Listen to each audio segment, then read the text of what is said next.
इस वीडियो में आगे का देखते हैं बायोलॉजी का। मानव आनुवंशिकी ह्यूमन जेनेटिक्स। गुणसूत्र जो क्रोमोसोम्स में हैं उनका नामकरण डब्ल्यू बाल्डेयर ने किया था और गुणसूत्र में पाए जाने वाले आनुवंशिक पदार्थ को जीनोम कहते हैं। गुणसूत्रों के बाहर जीन यदि कोशिका द्रव्य के कोशिकाओं में होती है तो उसे प्लाज्मा जीन कहते हैं। जीन के कार्य करने की इकाई सिट्रॉन, उत्परिवर्तन की इकाई म्यूट्रॉन तथा पुनः संयोजन की इकाई रेकॉन कहलाती है। आर्थर कोर्नबर्ग ने 1962 में डीएनए में जैव विकास।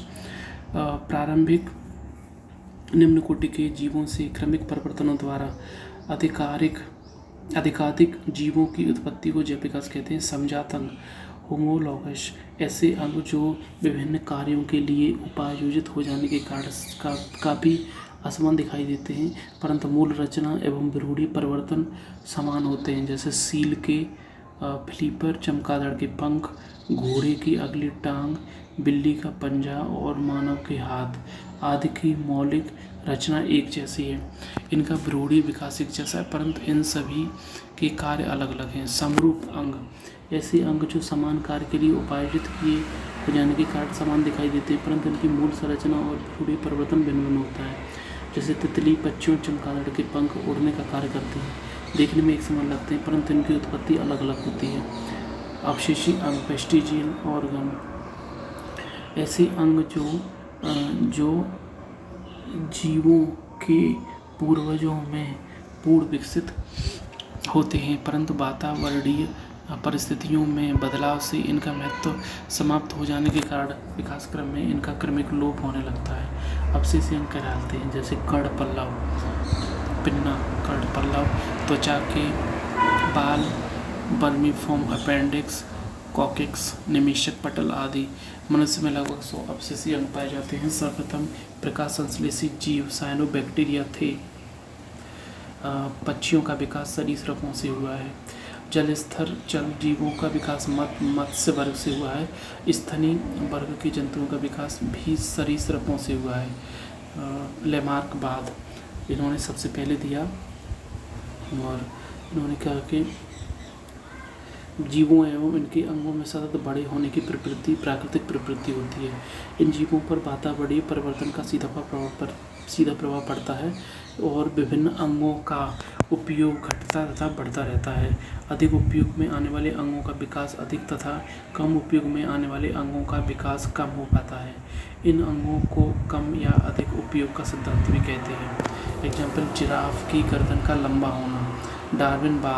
डार्विन को पुरावशेष का महानतम अन्वेषक कहा जाता है। चार्ल्स डार्विन ने 1831 में बीगल नामक वाहन जहाज पर संतानोत्पत्ति की प्रचुर क्षमता होती है।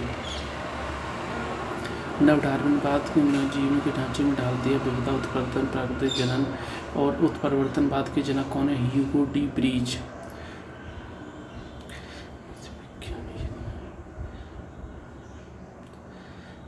प्रारंभिक वायुमंडल में CH4, NH3, CO2 गैसें उपस्थित थीं। जैव विकास की मौलिक परिकल्पना उत्परिवर्तन के साथ अवतरण है। अंगों के उपयोग अनुपयोग का प्रभाव लेमार्क, जैसे जिराफ की गर्दन लंबी हुई। अंगों के उपयोग अनुपयोग का प्रभाव किसने दिया? लेमार्क ने दिया था। युगलीना पादप और जंतुओं के बीच की संयोजक कड़ी है, कनेक्टिंग लिंक है।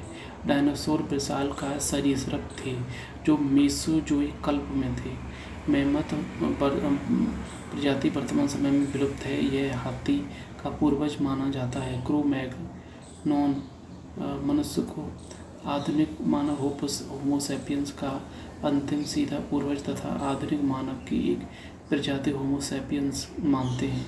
क्रो-मैग्नोन का शरीर गठा हुआ तथा 6 फीट 180 सेंटीमीटर कपाल हुआ 1600 क्यूबिक सेंटीमीटर थी। Darwin over production struggle for existence और सर्वाइवल ऑफ द फिटेस्ट। उत्परिवर्तनवाद ह्यूगो डी ब्रीज।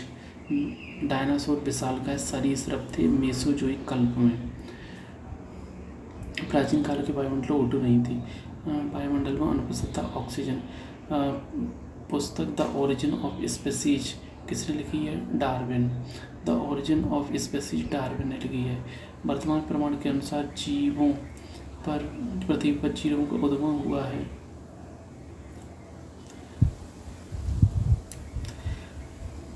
नील हरित शैवालों ने ओटो उत्पन्न की। पृथ्वी पर सबसे पुराने जीव यही थे। विकासवाद का सिद्धांत किसने दिया? डार्विन ने। पृथ्वी पर सबसे पुराना जीव कौन सा है? नील हरित शैवाल। इवोल्यूशन जैव विकास का सिद्धांत लैमार्क ने दिया।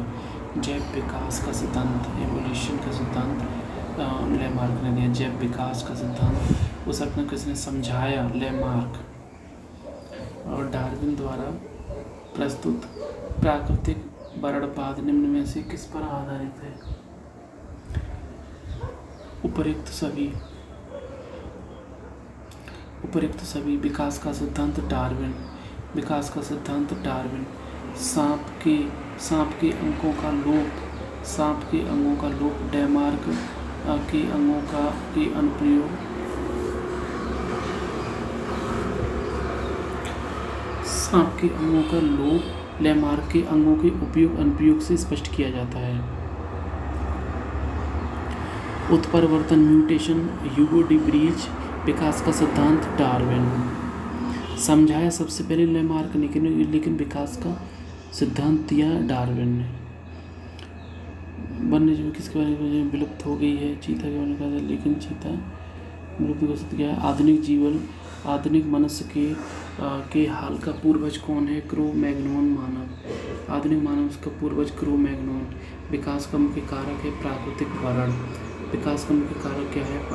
प्राकृतिक वर्ण। डायनासोर मेसोजोइक कल्प के सरीसृप थे। डायनासोर थे मेसोजोइक सरीसृप। आर्कियोप्टेरस जुरासिक युग के पुरातन पक्षी थे। डायनासोर मेसोजोइक कल्प में थे। आर्कियोप्टेरस सरीसृप एवं पक्षी। जीवों के विकास इवोल्यूशन के संदर्भ में निम्नलिखित में कौन सा अनुक्रम सही है? सैलामेंडर, अजगर, कंगारू, मैमथ हाथी के पूर्वज थे।